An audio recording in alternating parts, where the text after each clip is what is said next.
बेडगमधील गोसावी कुटुंबावर पुन्हा एकदा बहिष्कारचा प्रयत्न. मंदिर, घर काढून घेतले. आता खोटे गुन्हे दाखल करण्याचा घाट.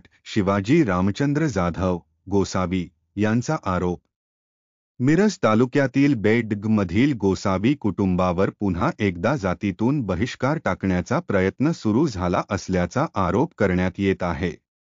मंदिर आणि घर काढून घेतले असून आता कुटुंबावर खोटे गुन्हे दाखल केले जात आहेत, असा आरोप शिवाजी रामचंद्र जाधव, गोसावी यांनी केला आहे.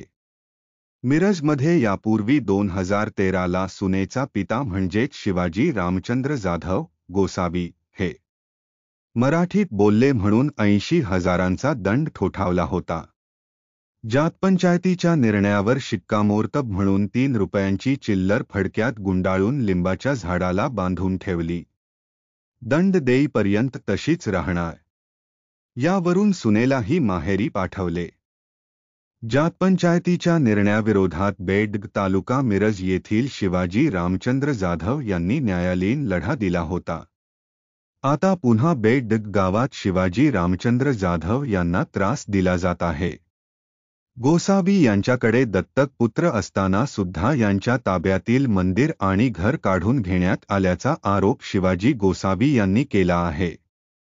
तसेच मुलगा आणि कुटुंबियांच्यावर खोटे गुन्हे दाखल केले जात आहेत असा आरोपही त्यांनी केला आहे.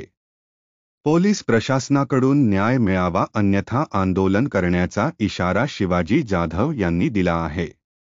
मी शिवाजी रामचंद्र जाधव कंसात गोसावी, माझं गाव बेडग, तालुका मिरज, जिल्हा सांगली. मी माझ्या गोसावी समाजाचा असल्यामुळे मला गोसावी समाजाने जातीतून बाहेर काढले आहे. माझं देवळ, माझं घर त्यांनी हिसकावून घेतलेलं आहे आणि मला माझ्या मुलावर आणि मुलीवर खोटे गुन्हे, मुलगी देविका चेतन मुळेकर याच्यावर खोटे गुन्हे घातले आणि उमेश शिवाजी जाधव यांच्यावर पण खोटी गुन्हे घातलेली आहेत आणि प्रशासन पोलीस ग्रामीण पोलीस स्टेशनला ताब्यात घेऊन माझ्यावर हा मोठा अन्याय होत आहे. मला ह्याच्या अगोदर मिरज जात पंचायत गोसावी समाजाने मला या 10 वर्षापूर्वी बाहेर काढलेले होते.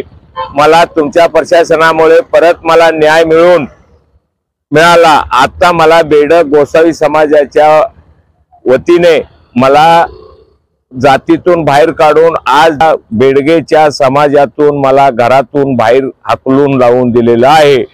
मला न्याय मिळाला तर मी प्रशासनाचा आभारी मानेन. माझ्या जर मागण्या जर मान्य नाही झाल्या तर मी आत्महत्या करणार आहे. मी औषध पिऊन माझं घरदार कुटुंब सगळं आम्ही मारणार आहे. मग ह्याला प्रशासन जबाबदार राहील.